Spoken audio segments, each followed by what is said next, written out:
Ok, salut, moi c'est Liamine Yamir et nous voici sur la page de Allociné. Nous avons des avis critiques sur et Lucifer. Voyons voir, voyons voir, voyons voir, voyons voir. D'abord, c'est une série ado assez chiante et banale, très bonne bande son, mais un Lucifer pas crédible, un Lucifer blagueur, zéro mysticisme, juste des petites blagues permanente. Lucifer doit avoir une part d'ombre qu'on ne retrouve que très rarement. Prenons un autre exemple. Avant tout, soyons clairs, ce n'est pas une série épouvante d'horreur, c'est une comédie policière, une bonne. Tant que le propos que par le casting très réussi du personnage principal, ça me rappelle d'ailleurs une adorable comédie des années 30 ou 40 où Gary Grant dans le rôle d'un ange, le Bishop Wife.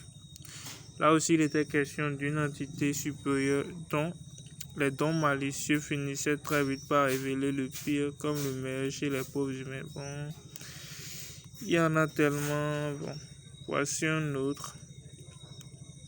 Celui-ci appréhendait un petit peu après tout le bazar qu'il y a eu au State avec l'église qui trouvait cette série blasphématoire. Mais au final, après avoir vu le pilote, je suis agréablement surpris et il y a pas mal d'humour, c'est plutôt bien filmé et l'acteur qui joue Lucifer est très bien choisi. Et le top reste le BO qui allie à merveille rock et rap. Il y en a tellement. Voici une autre. Lucifer, c'est l'exemple parfait. Deux excellentes saisons diffusées sur le Fox, une saison finale bâclée, un héros irrévérencieux. Tom Ellis, aussi délicieux que son accent noté pour les francophones. Tous ceux qui regardent en version française le détestent et ceux qui regardent en version anglaise l'adorent. Ce n'est pas une coïncidence. Chloé Decker beaucoup trop badass pour que l'on passe à côté de cette série et elle enchaîne des casquettes de sa vie. Bon, blablabla, c'est tellement long. Voici une autre. Voici une autre qui vient juste de commencer cette série et qui a peu de temps. Elle dit: je me suis prise au jeu de séduction du personnage principal, mais si les enquêtes n'ont rien d'original en soi, le trame de fond est celle d'une histoire romantique impossible et du coup très séduisante.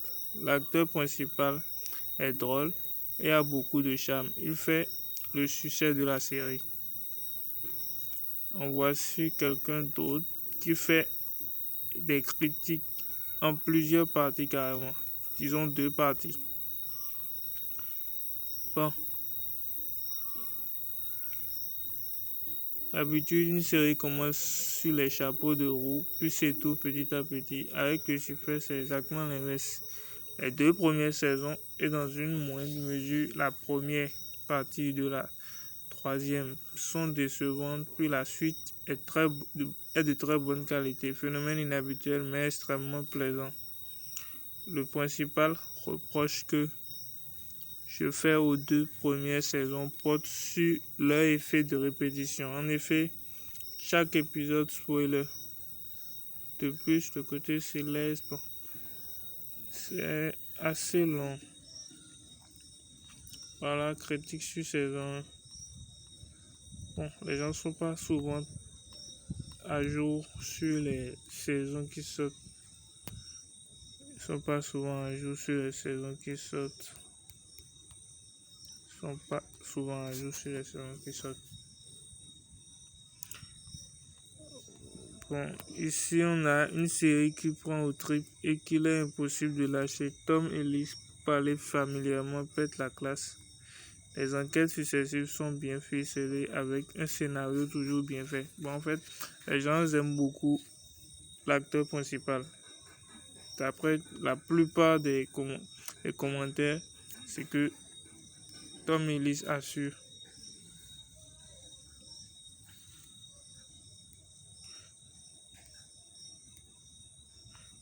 Bon, continuons en bas.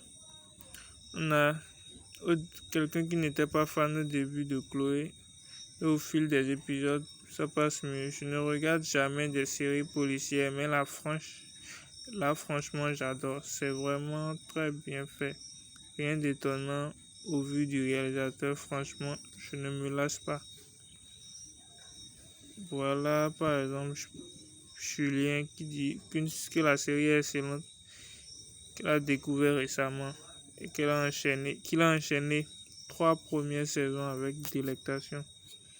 Acteur charismatique, mélange de fantasmique et de séries policières. Sur fond d'histoire, d'amour, le casting grandit avec les saisons et chaque personnage mûrit et gagne en profondeur. Très bonne surprise que je recommande vivement. Bon, c'est vrai que beaucoup de personnes ne sont pas, comment on appelle, fans de la série au début, mais par la suite, l'envie prend. Ensuite, série qui n'a rien d'exceptionnel, mais qui vaut le coup d'être vue, rien que pour le charisme de l'acteur principal. Attention, très important à absolument voir en VO. Sa voix fait son personnage et le doublage français est catastrophique.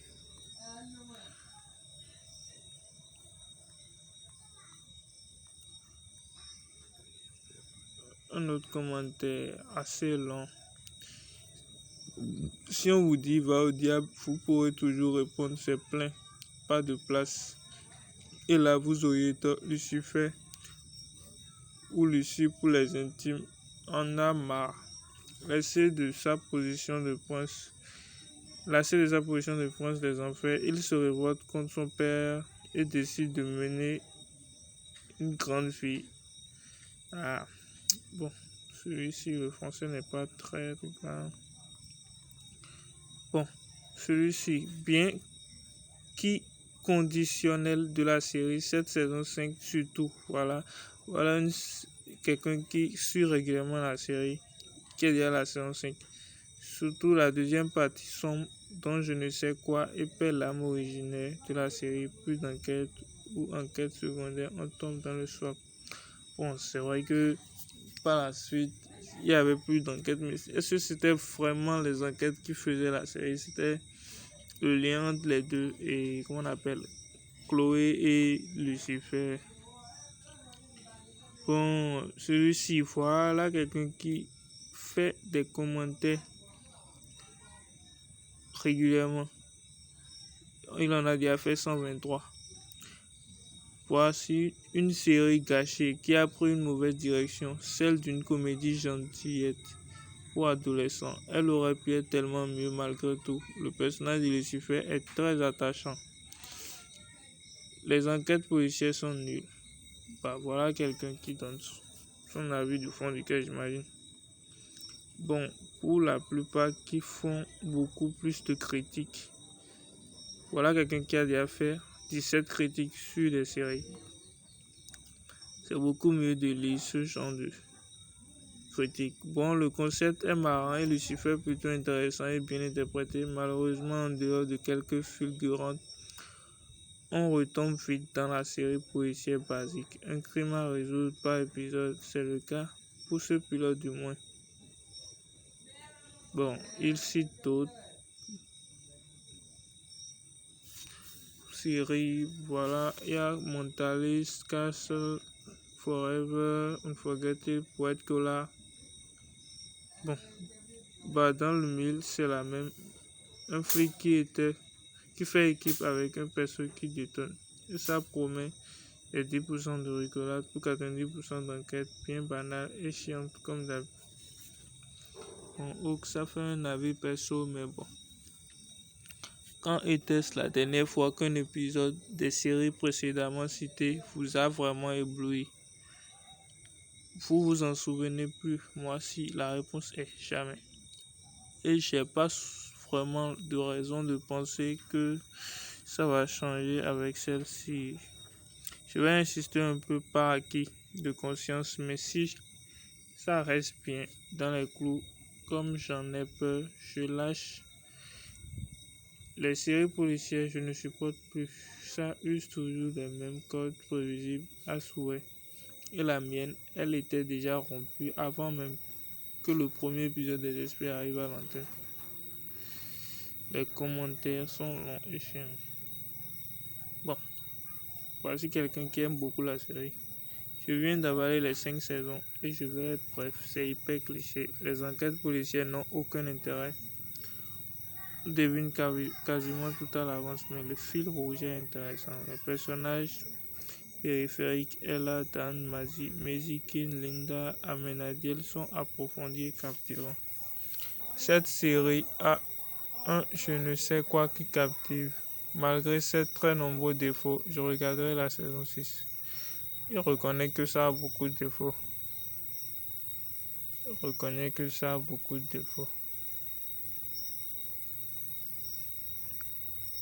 En ce qui concerne les autres, nous avons une histoire palpitante et des rebondissements nombreux qui rend la série rapidement addictive. Les personnages ont tous une personnalité différente auquel on finit par s'attacher. Excellent jeu d'acteur et belle performance de la part de Tom Ellis. Bon, pour la plupart de ceux qui commentent, je crois qu'ils sont fans de Tom Ellis. Interprète un Lucifer assez torturé. L'humour y est décapant. Bref, une super série. Comme d'habitude, il manque juste quelques épisodes avec des enquêtes simples pour prolonger le plaisir. Pour quelqu'un qui a l'habitude de faire des critiques. Celui-ci, 17 critiques, Mélanie, 1 point. Sympa, drôle, rebondissement. À voir, on passe un bon moment sérieux et comique en même temps. L'acteur principal est parfait. Tout le monde trouve Tom Ellis parfait. Bon, pour la plupart, je crois. La première série américaine que je regarde, c'était pas mal, mais lent, très lent. Wow. Rien ne se passe seulement aux 2 derniers épisodes d'une saison. C'est pas une série sérieuse. Tu sais sa volonté, mais j'aimerais préciser que la saison 5 n'a aucun intérêt et pouvait ne pas avoir lieu car elle n'ajoute rien à l'histoire. C'est devenu comme les nouvelles aventures de Lucifer. Carrément. À chaque épisode, nouveau meurtre, nouvelle enquête, tout ce que je déteste dans une série. Mais ce que je déteste le plus dans cette série, c'est la voix française de Lucifer. Elle est juste insupportable, lourde et irrite mes oreilles. Comment a-t-on pu prendre une voix aussi aiguë? Juste pour ça, la série est un supplice. Et voir Lucifer en personnage cool et sexy, franchement, une question blasphème, c'est le summum. Meilleur début de la saison de la série, je l'ai trouvé moins niaise et très intéressante, en particulier l'épisode 8. Il y a toujours des épisodes de remplissage, mais l'intrigue autour de Michael est prenante. Hâte de voir la suite. Putain, je voudrais même pas voir la suite. J'ai carrément envie d'arrêter. Darkins of 17 séries comporte plusieurs parties. Selon moi, la première extrêmement drôle, je trouve, avec un Tom Ellis très bon dans le rôle principal, mais pauvre scénaristiquement. Cette première partie s'étale sur les 2 premières saisons et ainsi ressemble plus à une comédie qu'à d'autres choses. La deuxième, tout aussi réussie, est moins drôle, mais plus s'approfondit scénaristiquement. On découvre toute la complexité et des personnages à travers des intrigues souvent à la suspense. Bref, pour moi, cette série est très bonne série que je classerais comme une sorte de comédie policière. C'est carrément une comédie policière. Bon, là, tout ce qu'on peut retenir, c'est que Lucifer, beaucoup de personnes aiment le personnage que Lucifer joue. À part lui, le reste de la série, c'est carrément une répétition. Meurtre et comment on appelle, il y a un meurtre à élucider. Bon, c'est presque le même scénario, quoi. Donc, avec les commentaires, on retient que beaucoup de personnes n'ont pas vraiment aimé la série, ils ont aimé le personnage, tout simplement. Ils ont juste aimé le personnage de Lucifer. Ceux qui ont aimé, bon, je dirais pas qu'ils ne connaissent pas vraiment ce qu'on appelle une série, mais c'est déjà ça. Bonne journée.